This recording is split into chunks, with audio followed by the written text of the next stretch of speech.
The Three Musketeers by Alexandre Dumas. Chapter 12. George Villiers, Duke of Buckingham. Mademoiselle Bonacieux and the Duke entered the Louvre without difficulty.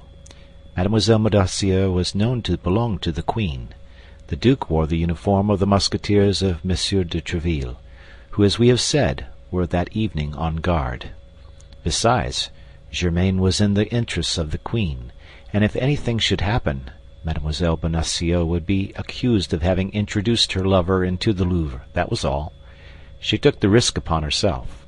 Her reputation would be lost, it is true, but of what value in the world was the reputation of the little wife of a mercer?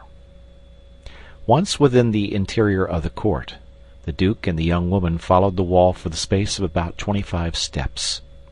This space passed, Mademoiselle Bonacieux pushed a little servant's door, open by day, but generally closed at night. The door yielded. Both entered and found themselves in darkness, but Mademoiselle Bonacieux was acquainted with all the turnings and windings of this part of the Louvre, appropriated for the people of the household. She closed the door after her, took the Duke by the hand, and after a few experimental steps, grasped a balustrade, put her foot upon the bottom step, and began to ascend the staircase. The Duke counted 2 stories. She then turned to the right, followed the course of a long corridor, descended a flight, went a few steps farther, introduced a key into a lock, opened a door, and pushed the Duke into an apartment lighted only by a lamp, saying, "Remain here, my Lord Duke. Someone will come." She then went out by the same door, which she locked, so that the Duke found himself literally a prisoner. Nevertheless, isolated as he was, we must say that the Duke of Buckingham did not experience an instant of fear. One of the salient points of his character was the search for adventures and a love of romance. Brave, rash, and enterprising, this was not the first time he had risked his life in such attempts. He had learned that the pretended message from Anne of Austria, upon the faith of which he had come to Paris, was a snare. But instead of regaining England, he had, abusing the position in which he had been placed, declared to the Queen that he would not depart without seeing her. The Queen had at first positively refused, but at length became afraid that the Duke, if exasperated, would commit some folly. She had already decided upon seeing him, and urging his immediate departure, when, on the very evening of coming to this decision, Mademoiselle Bonacieux, who was charged with going to fetch the Duke and conducting him to the Louvre, was abducted. For 2 days no one knew what had become of her, and everything remained in suspense. But once free, and placed in communication with Laporte, matters resumed their course, and she accomplished the perilous enterprise which, but for her arrest, would have been executed 3 days earlier. Buckingham, left alone, walked toward a mirror. His Musketeer's uniform became him marvelously. At 35, which was then his age, he passed, with just title, for the handsomest gentleman and the most elegant cavalier of France or England. The favorite of 2 kings, immensely rich, all-powerful in a kingdom which he disordered at his fancy and calmed again at his caprice, George Villiers, Duke of Buckingham, had lived one of those fabulous existences which survive, in the course of centuries, to astonish posterity. Sure of himself, convinced of his own power, certain that the laws which rule other men could not reach him, he went straight to the object he aimed at, even where this object were so elevated and so dazzling that it would have been madness for any other man to have contemplated it. It was thus he had succeeded in approaching several times the beautiful and proud Anne of Austria, and in making himself loved by dazzling her. George Villiers placed himself before the glass, as we have said, restored the undulations to his beautiful hair, which the weight of his hat had disordered, twisted his mustache, and, his heart swelling with joy, happy and proud at being near the moment he had so long sighed for, he smiled upon himself with pride and hope. At this moment a door concealed in the tapestry opened, and a woman appeared. Buckingham saw this apparition in the glass. He uttered a cry. It was the queen!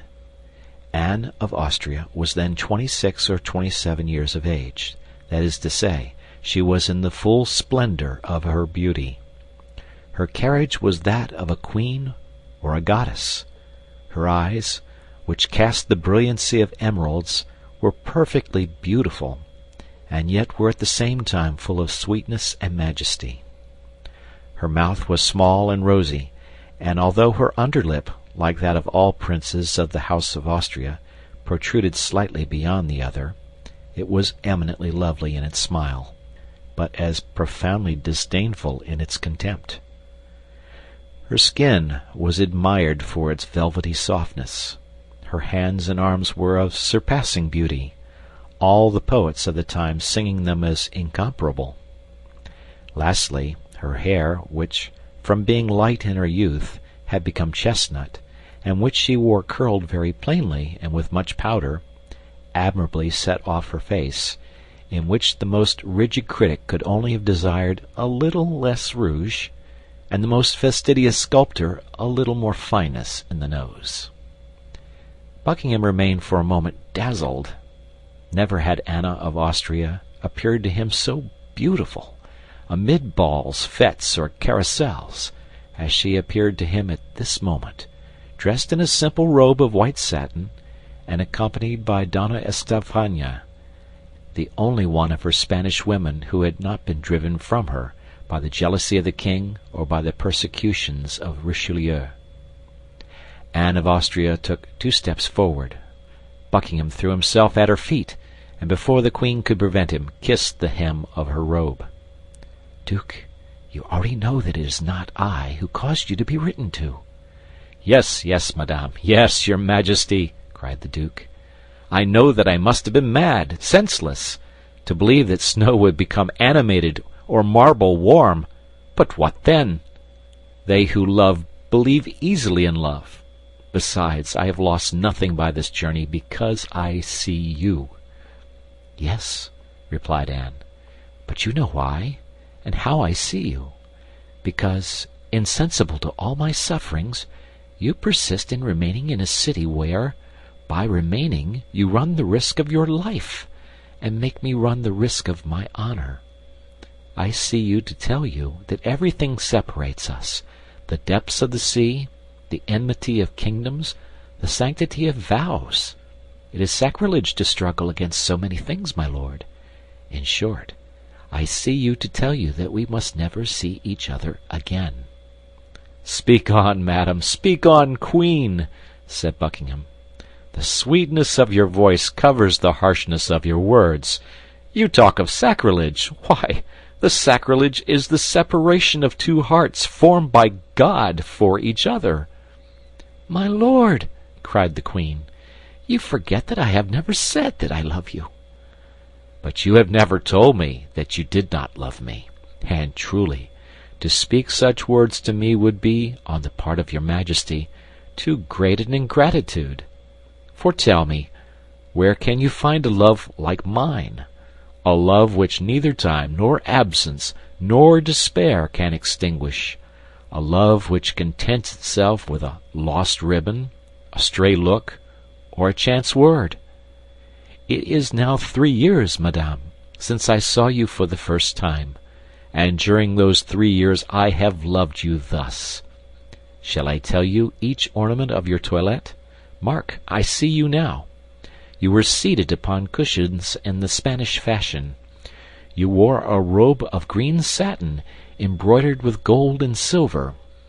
Hanging sleeves knotted upon your beautiful arms, those lovely arms, with large diamonds. You wore a close ruff, a small cap upon your head of the same color as your robe, and in that cap a heron's feather.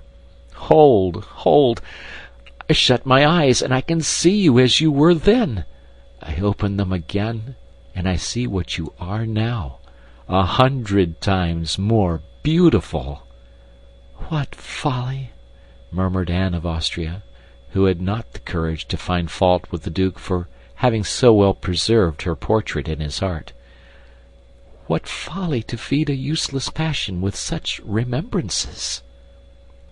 "And upon what, then, must I live? I have nothing but memory. It is my happiness, my treasure, my hope. Every time I see you is a fresh diamond, which I enclose in the casket of my heart. This is the fourth which you have let fall and I have picked up.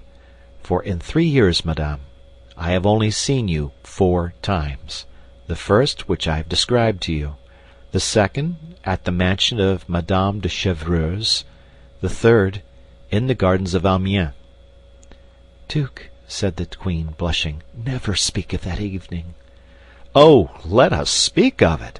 On the contrary, let us speak of it! That is the most happy and brilliant evening of my life. You remember what a beautiful night it was? How soft and perfumed was the air! How lovely the blue heavens and star-enameled sky! Ah! Then, madame, I was able for 1 instant to be alone with you. Then you were about to tell me all. The isolation of your life, the griefs of your heart. You leaned upon my arm. Upon this, madame. I felt, in bending my head toward you, your beautiful hair touch my cheek. And every time that it touched me, I trembled from head to foot. Oh, queen, queen, you do not know what felicity from heaven, what joys from paradise are comprised in a moment like that. Take my wealth, my fortune, my glory, all the days I have to live, for such an instant, for a night like that. For that night, madame, that night you loved me, I will swear it." "My lord, yes. It is possible that the influence of the place, the charm of the beautiful evening, the fascination of your look, the thousand circumstances, in short, which sometimes unite to destroy a woman, were grouped around me on that fatal evening. But, my lord, you saw the queen come to the aid of the woman who faltered. At the first word you dared to utter, at the first freedom to which I had to reply, I called for help." "Yes, yes, that is true. And any other love but mine would have sunk beneath this ordeal. But my love came out from it more ardent and more eternal. You believed that you would fly from me by returning to Paris. You believed that I would not dare to quit the treasure over which my master had charged me to watch. What to me were all the treasures in the world, or all the kings of the earth? 8 days after, I was back again, madame. That time you had nothing to say to me. I had risked my life in favor to see you but for a second. I did not even touch your hand, and you pardoned me on seeing me so submissive and so repentant." "Yes, but calumny seized upon all those follies in which I took no part, as you know well, my lord. The king, excited by the cardinal, made a terrible clamor. Madame de Verneuil was driven from me. Putange was exiled. Madame de Chevreuse fell into disgrace, and when you wished to come back as ambassador to France, the king himself, remember, my lord, the king himself opposed to it." "Yes, and France is about to pay for her king's refusal, with a war. I am not allowed to see you, madame, but you shall every day hear of me. What object, think you, have this expedition to Ré and this league with the Protestants of La Rochelle, which I am projecting? The pleasure of seeing you. I have no hope of penetrating, sword in hand, to Paris, I know that well. But this war may bring round a peace. This peace will require a negotiator. That negotiator will be me. They will not dare to refuse me then, and I will return to Paris, and will see you again, and will be happy for an instant. Thousands of men, it is true, will have to pay for my happiness with their lives, but what is that to me? Provided I see you again. All this is perhaps folly, perhaps insanity, but tell me, what woman has a lover more truly in love? What queen a servant more ardent." My lord, you invoke in your defense things which accuse you more strongly. All these proofs of love which you would give me are almost crimes." "Because you do not love me, madame. If you loved me, you would view all this otherwise. If you loved me, that would be too great of happiness, and I should run mad. Ah, Madame de Chevreuse was less cruel than you. Holland loved her, and she responded to his love." "Madame de Chevreuse was not queen," murmured Anne of Austria, overcome in spite of herself by the expression of so profound a passion. "You would love me, then, if you were not queen? Madame, say that you would love me then. I can believe that it is the dignity of your rank alone which makes you cruel to me. I can believe that had you been Madame de Chevreuse, poor Buckingham might have hoped—" "Thanks for those sweet words. Oh, my beautiful sovereign, 100 times thanks!" "Oh, my lord, you have ill understood, wrongly interpreted. I did not mean to say—" "Silence, silence!" cried the duke. "If I am happy in an error, do not have the cruelty to lift me from it. You have told me yourself, madame, that I have been drawn into a snare. I perhaps may leave my life in it. Although it may be strange, I have for some time had a presentiment that I should shortly die." And the duke smiled, with a smile at once sad and charming. "Oh, my God!" cried Anne of Austria, with an accent of terror, which proved how much greater an interest she took in the duke than she ventured to tell. "I do not tell you this, madame, to terrify you. No, it is even ridiculous for me to name it to you, and believe me, I take no heed of such dreams. But the words you have just spoken, the hope you have almost given me, will have richly paid all, were it my life." "Oh, but I," said Anne, "I also, Duke, have had presentiments. I also have had dreams. I dreamed that I saw you lying bleeding, wounded." "In the left side, was it not, and with a knife?" interrupted Buckingham. "Yes, it was so, my lord, it was so. In the left side, and with a knife. Who can possibly have told you I had that dream? I have imparted it to no one but my God, and that in my prayers." "I ask for no more. You love me, madame. It is enough." "I love you? I?" "Yes, yes. Would God send the same dreams to you as to me if you did not love me? Should we have the same presentiments if our existences did not touch at the heart? You love me, my beautiful queen, and you will weep for me?" "Oh, my God!" cried Anne of Austria. "This is more than I can bear. In the name of heaven, Duke, leave me, go. I do not know whether I love you or love you not, but what I know is that I will not be perjured. Take pity on me, then, and go.